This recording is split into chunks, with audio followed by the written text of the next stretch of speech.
Welcome to the Fantasy Throwdown Podcast, bringing you the latest in sports news, fantasy analysis, and opinions. Don't forget the hot takes. Can't have a sports show without hot takes these days. What about hot cakes, though? I want some hot cakes. Now, here's your host, ready to jump into the thick of things, Dwayne Callender. Hello and welcome to the show, everybody, as we break down, again, the big game. As part of Super Sunday, we're going to talk a bit more about the matchup between the Chiefs and 49ers, get into the prop bets some more, as well as the final DFS picks of the football season. Recording this on Saturday, so we'll be up ahead of the game on Sunday. So let's get right down to it and start talking about the favorites and the Chiefs. So, how did we get here with the Chiefs? Obviously, the Chiefs, this is their first trip to the big game in quite some time. It's been 50 years since they've made it to the big game.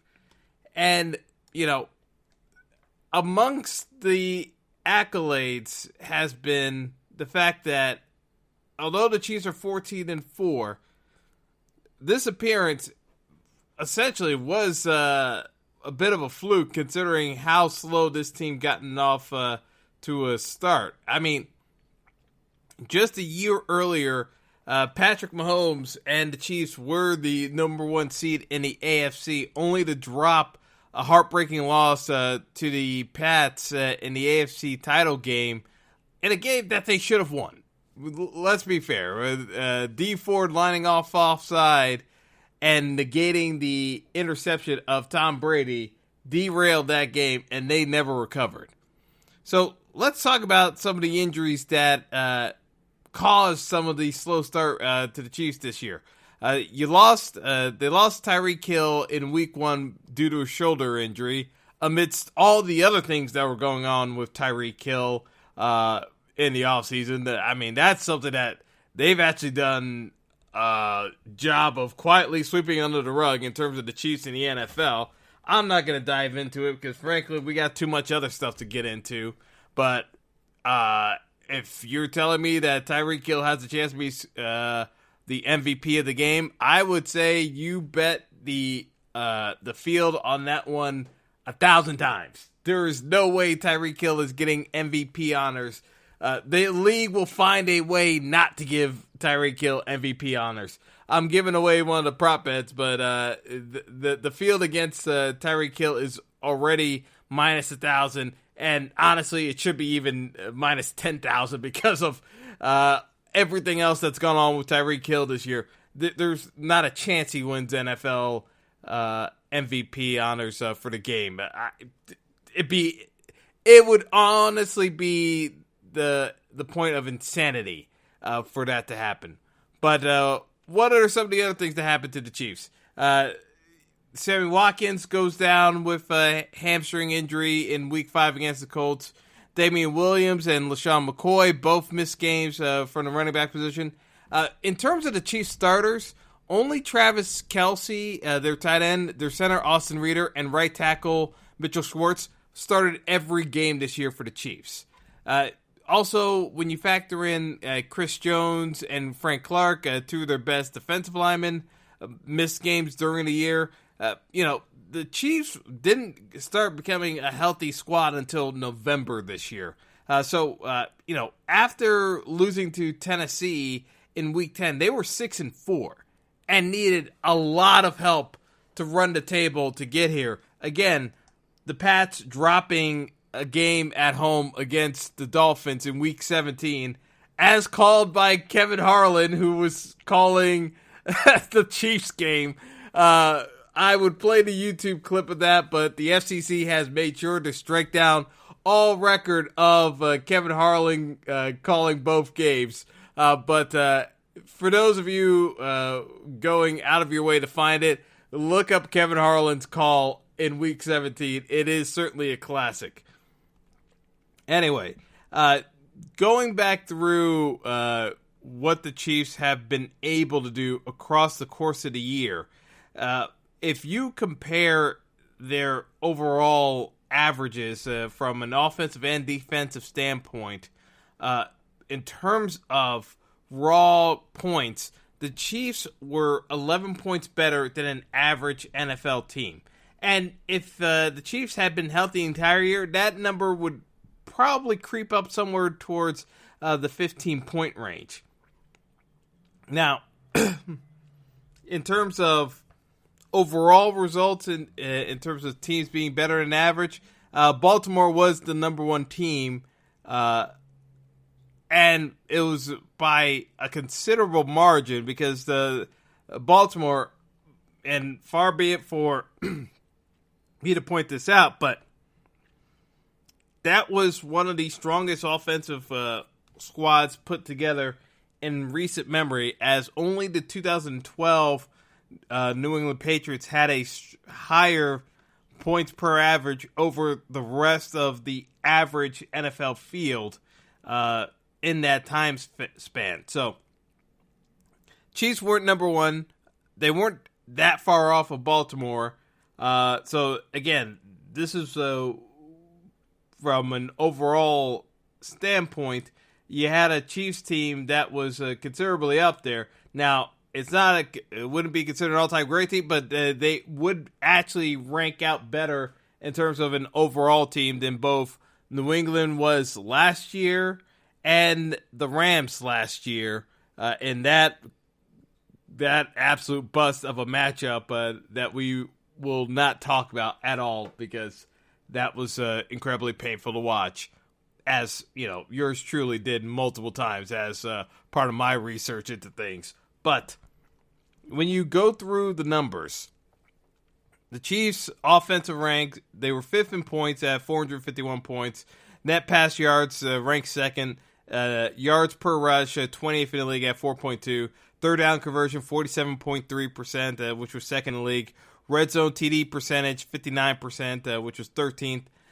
Drive scoring percentage, second overall to Baltimore at 49.4%. Drive turnover percentage, they were fourth in the league at only 8%. Defensively, points allowed, they were seventh in the league at 308. I mean, really strong year for the Chiefs defense. Steve Spagnuolo did do a tremendous job this year turning that unit around, and they did it through their pass defense. Net yards per pass, they ranked fifth at only 5.7 yards per pass. Yards per rush, they were amongst the worst in the league at 4.9 yards allowed per rush. Third down conversion, they were 10th in the league at 36.6%. Red zone TD, 51.6%. Drive scoring, 34.6, which is 13th in the league. And drive turnover percentage, they were 8th in the league at 13.6%. The Chiefs defense excelled at, when the Chiefs offense got them up, they excelled at shutting down the pass plays and funneling it and causing some turnovers and getting sacks. It's been shown time and again that one of the biggest things you do to try to build out your roster in the NFL is get a decent enough pass rush, be able to defend the pass, because, again, while you may give up rush yards, as long as you can defend big pass plays and sack the quarterback, that is the most telltale signs of what you need to do to be successful in the modern NFL level. Now, again, most teams have still not caught on to this fact yet, because there are still teams building out rosters just trying to stop the run. The Giants. But it is key to note that given how much zone run schemes are part of San Francisco's offense, the Chiefs' inability to stop the run, I think, is going to play a role here in terms of how many plays they actually get to run overall in this game. Because, again, if you keep Patrick Mahomes off the field, while they are a quick strike offense, and without a doubt, they are able to do damage, my concern is the fact that the Chiefs have to be able to find ways of being as efficient as humanly possible and they were amongst the most efficient offenses in the league. So it's not outside the realm of possibility. But, Mahomes is the central figure for Kansas City. The team has not lost the game by more than one score with Mahomes. So, again, you expect this game to be close no matter what.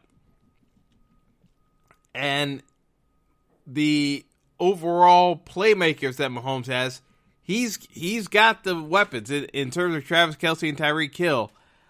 You got some speedsters with Watkins and Hardman and Robinson. They have the ability to make plays. Now, Mahomes has rushed for over 50 yards in the 2 playoff games thus far, but he's been on 55 yards on the dot actually in both playoff wins.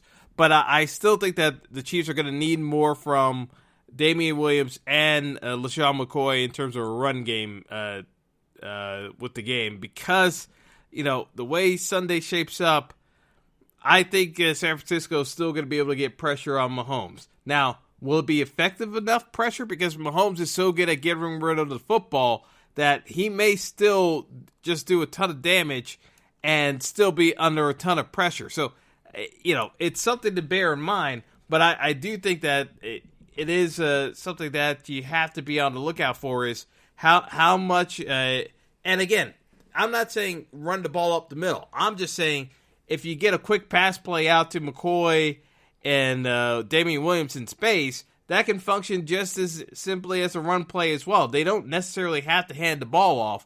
I'm just saying that in order to diffuse San Francisco's pass rush, you may need some more quick hitters or just draw plays to actually throw them off just a half a snap count, just to make things a little bit more difficult for them to pick up on the heart of the matter, because every little bit is going to help Patrick Mahomes with play action passes and going deep down the field, because the Chiefs are going to have to hit a couple of big plays down the field to do some damage against San Francisco's defense. I can't see them grinding out methodical drives against San Fran's defense. I think that plays more into the Niners' hands if it becomes that type of game. All right, let's move this over to the 49ers side of things. I mean, when it comes to the 49ers, they've been dominant the entire year, but at 15-3, people still don't really know who this 49ers team is by and large, because I keep hearing analysis keep saying that the 49ers play an old school smash mouth type of football because they run the football. Yes and no. Yes, they run the football, but no, it's not old school. It's just a different way of applying analytics to a problem. The 49ers create space with a zone run blocking scheme, but they put their wide receivers in motion. So it's different from traditional running attacks in that they have receivers going in motion all the time, which is creating those mismatches on the outside. That's been the biggest takeaway in terms of the setup. The 49ers aren't running a traditional style of offense where you can key in on just focusing on the run back or focus on Jimmy Garoppolo doing a keeper. The 49ers have enough motion going on that you don't know if a wide receiver is going to grab the ball in the jet sweep. You don't know if it's going to be, and they're going to audible out because they see a matchup on the outside with the receivers going in motion because they know you're not tracking them. That's where the 49ers are applying analytics into certain situations because they create mismatches throughout the course of the game, and it becomes very hard to pick up on what they're actually doing. For those of you who've been listening to the show throughout the playoffs, you know I'm leaning more towards the 49ers because of the fact that I don't see that many avenues. The way with this 49ers team is constructed and how healthy they are, I don't see a whole ton of avenues where they're going to get shut down from what they're going to do on offense. Prior to this year, the 49ers were 10-22 in their previous 2 years with Kyle Shanahan as coach. Now, part of the reason for that were injuries, but what also benefited the 49ers is the fact that because they had all those losing years, and again, having high draft picks and not blowing it, unlike a certain other team from New York that shall go nameless right now, Giants, the 49ers were able to build out their offensive and defensive lines with high-round draft picks. Because you've got Nick Bosa, but you also got McClinchy on the offensive line as well. You've got multiple picks that were top 5 draft picks over the course of a couple of years with John Lynch as the GM that the 49ers were able to cultivate. With guys being rated that highly at their positions. So, you've got dominance at the offensive and defensive lines. That allows them to get creative with some of the protection schemes that they have for Garoppolo, and also to get a little bit more exotic in terms of the coverages that they're going to run from a cover 3 perspective, because that front 4 can get pressure on a QB without having to blitz. That's why the 49ers can drop back into coverage and make life difficult for opposing QBs, and that they can't see what's going on. It's one of the reasons why, first you saw with Kirk Cousins not being able to move the football that much after the first quarter against the Vikings.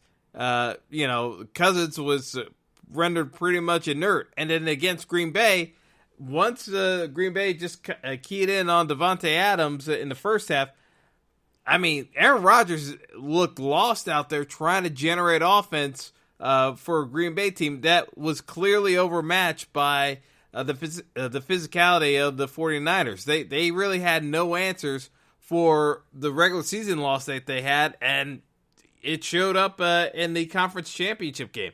There really isn't much in terms of weaknesses you're going to be able to go after San Francisco on. Now, the key here is that when you're looking at it from the standpoint of the guys who are healthy and you're going to be taking a look at on the San Francisco offensive line, it's Pro Bowl tackle Joe Staley, and it's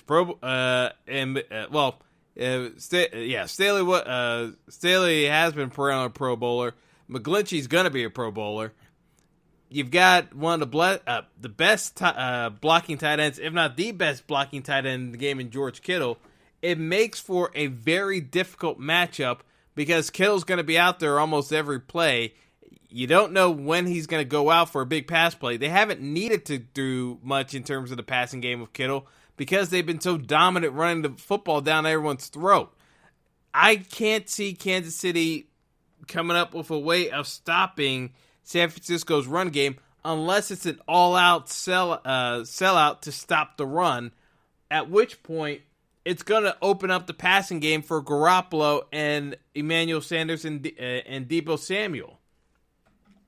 I think that would be more of a mistake for the Chiefs to do that early. They can try to use that approach later on in the game, but I think trying to sell out early is only going to give opportunities. Now, unless Garoppolo comes out very shaky and nervous, I think it's going to open up big play opportunities down the field of 25 yards or more to both Samuel and Emmanuel Sanders. I really think that they're going to be able to take advantage. As much as the Chiefs are good in pass defense, I don't think people are giving enough credit to what San Francisco can do matchup-wise in the passing game, and that's where it can get a bit dangerous, because if you look at the 49ers offense, they were second in points at 479, but they were also net yards per pass third in the league. The 49ers can throw the football quite effectively and do some damage on you. That's the thing that, they don't necessarily need a big pass play, but they can grab chunk yards with the best of them. They can get those 12 to 15 yard pass routes all day against the Chiefs if they're going to go oversell to stop the run. That's what makes it difficult playing San Francisco, because they're going to be able to keep the chains moving regardless of how KC plays them. I don't see a ton happening with the KC pass rush to make the 49ers change up their offensive game plan all that much in this one. So now that I've gone through the matchups I expect to see, let's just get into the props, because, as I said, this game has a number of different interesting ways of going about it. And I think it's key to remember that regardless of how you think the game's going to go, there are a number of variables that are going to play a role in the final result. So, again, this could shoot out, but even if the game shoots out and it goes well over 54 points, you could easily see a defensive touchdown in this game because these teams do have enough playmakers on both sides that defense and special teams can play a big role in terms of the overall outcome of the game. So, again, I see a number of pathways to victory. I just see more of them coming from the San Francisco side of things, and I know a lot of people feel the opposite way about the Chiefs. Regarding the game props, so let's start off with the over. You got 54-point total for the Super Bowl. I see this game going the over, just from the standpoint of the amount of playmakers on both sides of the football. I think this over hits just because I do think San Francisco gets out in front, and then KC's in catch-up mode, trying to make big plays to get themselves back in it. I could see KC putting up a number of points to get there. Now, one of the ways I can also see this game going is San Fran is in complete control throughout, and you don't get the over. Again, this is your individual preferences. I'm not going to tell you to fade Patrick Mahomes at all under any circumstances because Mahomes is still going to put up points regardless. Now, in terms of Mahomes props, you've got Mahomes pass attempts at 35.5. My suggestion would be to avoid this one or take the under. Patty Ice has been at 35 attempts or more 6 out of his 16 games this year. Now, unless the Chiefs fall way behind, which I don't think they will, but they would have to fall so far behind that running is no longer an option to get in this range, or the game turns into such a complete shootout, which again I have a hard time seeing with the way San Fran runs the ball. I don't think they would even entertain the idea of getting this into a shootout type of game. I just can't see Mahomes getting that many pass attempts in this one. Now, the completions being anywhere from, if you can get a prop at 24.5, 25.5, 26.5 pass completions from Mahomes, I can actually see that happening because of how accurate Mahomes is. It's just that attempting more than 35 passes, I think that's going to be pushing it. Other props to look at, Sammy Watkins, receiving yards, 49.5. The thing of it is that Sammy Watkins lines up on the right side of the field, and in all likelihood is going to be in a matchup against Richard Sherman. To me, take the under and cut that check. Cut that check, because if you're telling me that Sammy Watkins is going to beat Richard Sherman, honestly, I would take that. I would take that 10 out of 10. I just cannot see Sammy Watkins beating Richard Sherman clean, because the only way he's beating him clean is if somehow Sherman loses a step, and Sherman's very good at gauging space and distance. I can't see Sammy Watkins beating Sherman in a one-on-one battle and getting the better of him. I just don't see the deep ball happening. I think people are just thinking about the fact that Sammy Watkins caught a big pass play against the Titans and are just going off of that. But prior to that, Sammy Watkins was essentially the invisible man the second half of the year for the Chiefs. I do not like Sammy Watkins at all for this game. To me, that the projections models that I'm looking at has Sammy Watkins anywhere from 41 to 42 yards receiving. 49.5, I think that's way, way too optimistic of a viewpoint, and the models are supporting my side of things. Now, other matchups that I would like to pick on from the prop perspective, moving on that, you got Emmanuel Sanders being the underdog versus Watkins in receiving yards. Like I said, Watkins is only projected for 42 yards at most in some of the systems I'm looking at. Meanwhile, Sanders is projected for 51 yards receiving. If I'm getting some value with Sanders, I will absolutely take him heads up against Watkins from a receiving yard standpoint. Deebo Samuel, another situation where he's minus 6.5 receiving yards versus Watkins. If I like Sanders versus Watkins, then I got to take Samuel over Watkins. Samuel is projected for 59.5 yards. I mean, I've got a 17-yard cushion from a projection model standpoint, so that is more than enough value to take the minus 6.5 receiving yards on a Deebo Samuel.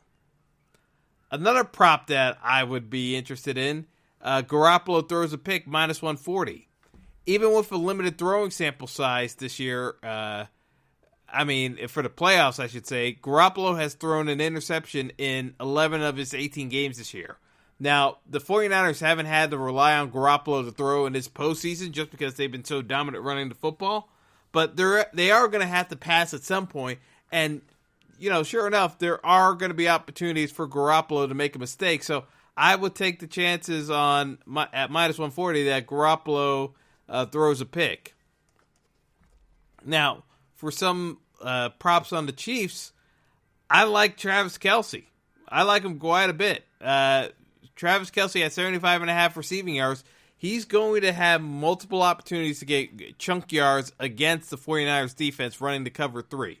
With a cover 3 defense, you're not going to have a lot of be afforded a lot of availability for linebackers to have additional support covering the tight end. As good as Quan Alexander is, Kelce is going to be better in passing downs. So I'm going to take the odds that Kelce's going to be able to find space to maneuver and turn up field. So I like the yardage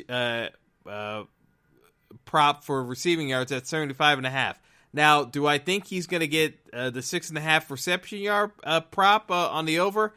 I'm probably going to say, based off of most sites, they're leaning at minus 180 for 6.5 receptions or more. I think that's a little bit too rich. I think Kelce is going to be close to 6 or 7 receptions, but I don't think it's a lock. And if you're paying over $140, minus 140, I should say, for a reception prop, I would want it closer to 5.5 if I was paying minus 180 or minus 200. I just think that it's a little bit too rich. I think he's close to 6 or 7, but I don't necessarily see 6.5 being an absolute lock, even though I do think he's going to have at least one catch of over 25 to 30 yards. So I do think Kelce's going to be doing damage in this game tonight. Tomorrow night, I should say. But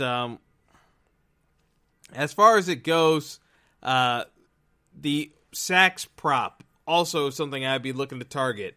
The Chiefs' offensive line has allowed 1.6 sacks per game. The 49ers had 2.2 sacks allowed per game. When you combine those up, obviously, you're getting a number that is under 4 sacks allowed per game by both sides. The sacks prop is at 4.5 sacks per game. I just don't see it. I don't see it happening. I see the under taking place here. And then, of course, as you get into the more ridiculous props, you've got, obviously, heads or tails. Heads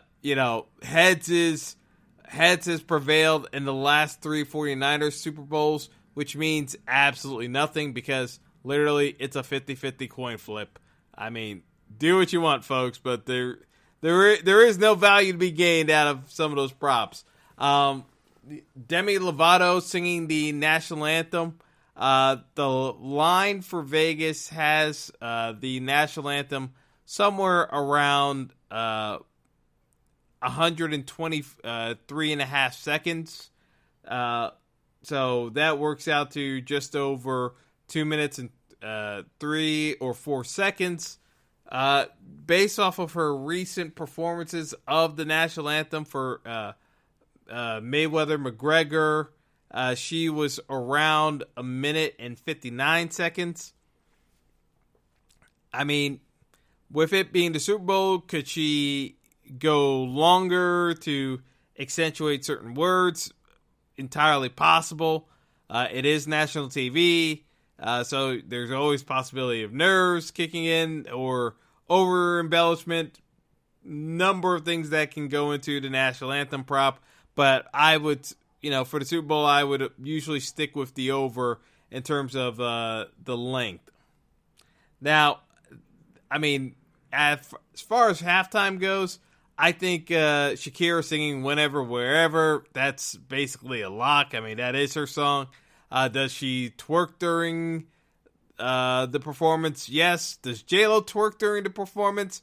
I think that's also entirely possible that they're both twerking, so that's certainly a possibility. Do J-Lo and Shakira sing in Spanish during the halftime show? Entirely possible that they both sing, because they both have songs in Spanish. And with the Super Bowl being in Miami, I could easily see that being a part of the performance as well. What else do we have here? Which head coach gets shown first on national TV? Andy Reid should be the heavy favorite here, and he is at -200, being shown first before Kyle Shanahan. I think with Andy Reid being in the league as long as he has and being the sentimental favorite to win the Super Bowl, I think it's obvious that Andy Reid gets shown on TV first. Color of the Gatorade bat for the winning coach.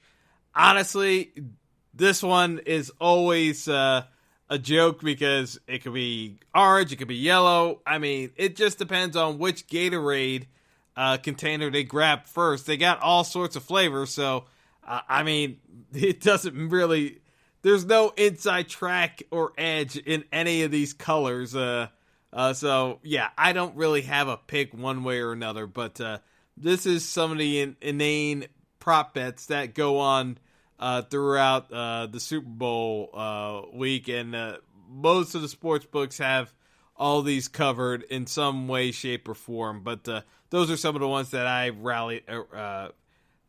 tallied off the top of my head. All right, so let's get into the nitty gritty, the final DFS picks of the year. Now, on DraftKings and FanDuel, because it's a single game in showdown format, it's going to play out a little bit differently. DraftKings, you can select 6 players, and there's also the captain spot on DraftKings. Now, on DraftKings, because the captain spot is worth 1.5 points, but also 1.5 times salary, you have to consider the variables of how expensive your captain's going to be.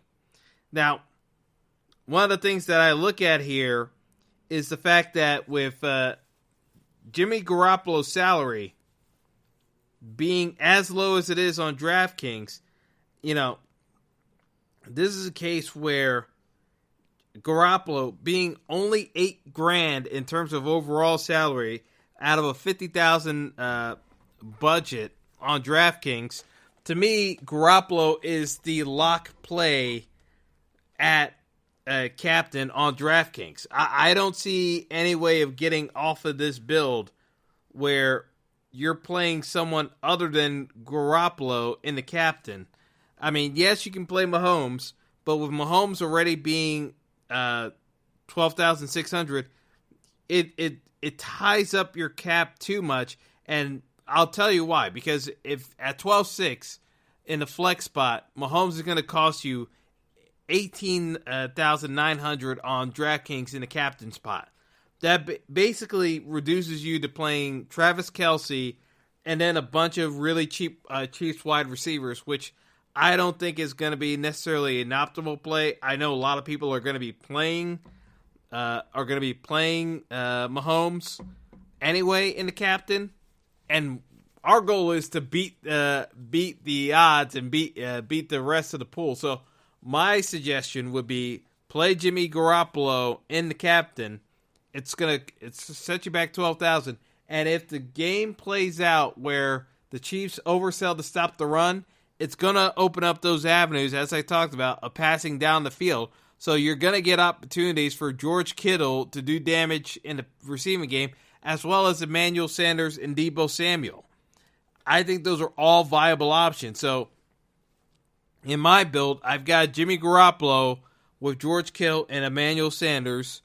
And then on the flip side, I'm going to run that lineup back with Patrick Mahomes, of course, because he still has the highest point total output out of anyone in this game in terms of potential. So we got Mahomes. We run it with Travis Kelce because, again, against cover 3 defense, he should be able to do quite a bit of damage in the seam and across the middle of the field. And then as a cheap receiver, because, Kelce will run you 9,600. Kittle's going to run you 8,400. Sanders is really cheap at 5,200. And, of course, with Mahomes at 12,600, that leaves you with 2,200 left. And that perfectly slots in with Mecole Hardman, the speedster for Kansas City, who has been rising up in their depth charts and is their number 3 wide receiver at this time because Demarcus Robinson has been getting knocked down. Hardman outsnapped Robinson 2 weeks ago against Tennessee because Robinson has had a number of drops towards the second half of the year, and it played a big role in the slow start against the Texans in the first game of the playoffs for KC this year. So, in my estimation, that's the way to go. Playing Garoppolo and then using the option of having some more studs surrounded with the additional cap space, that's the way to go. And then you grab a cheap receiver. Now on FanDuel, because the captain or MVP spot, if you will, doesn't cost you anything in salary, Mahomes is the play. Mahomes should be in your MVP spot.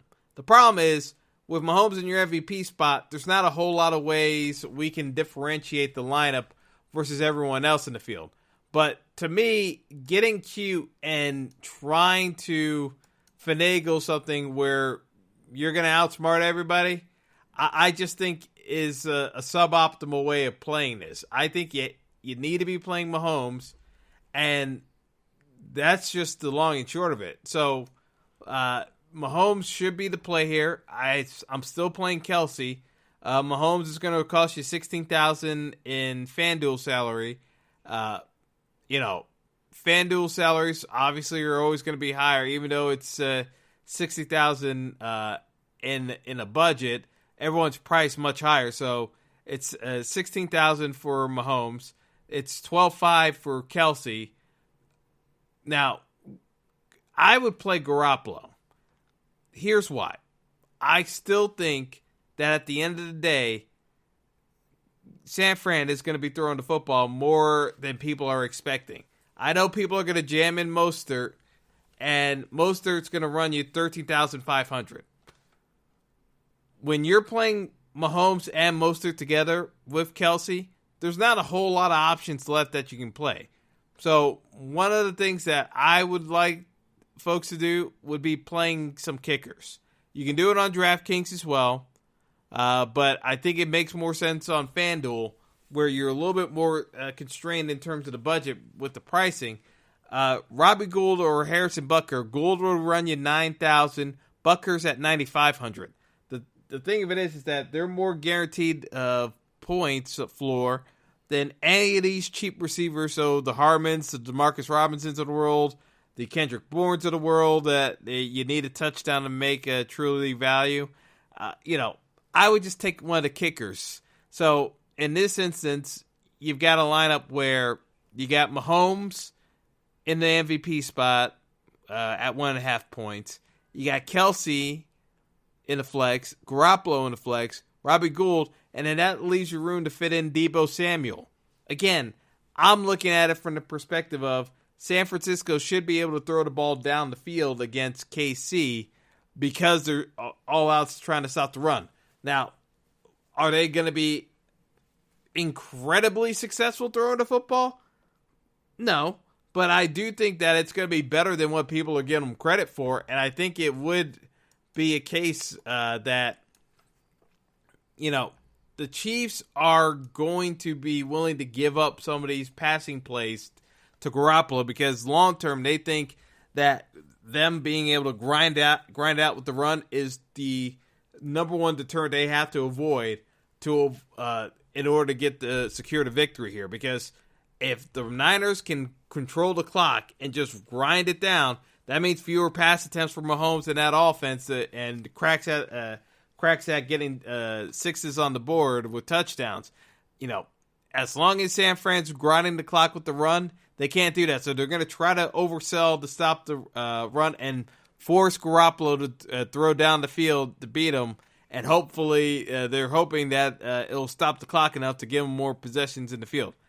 I'm not sure if it's going to work out, but I'm going to play with that game script and see if it hits for me that Garoppolo does enough damage throwing the football that it becomes one of those games where you need to have both quarterbacks to actually succeed in the showdown lineup.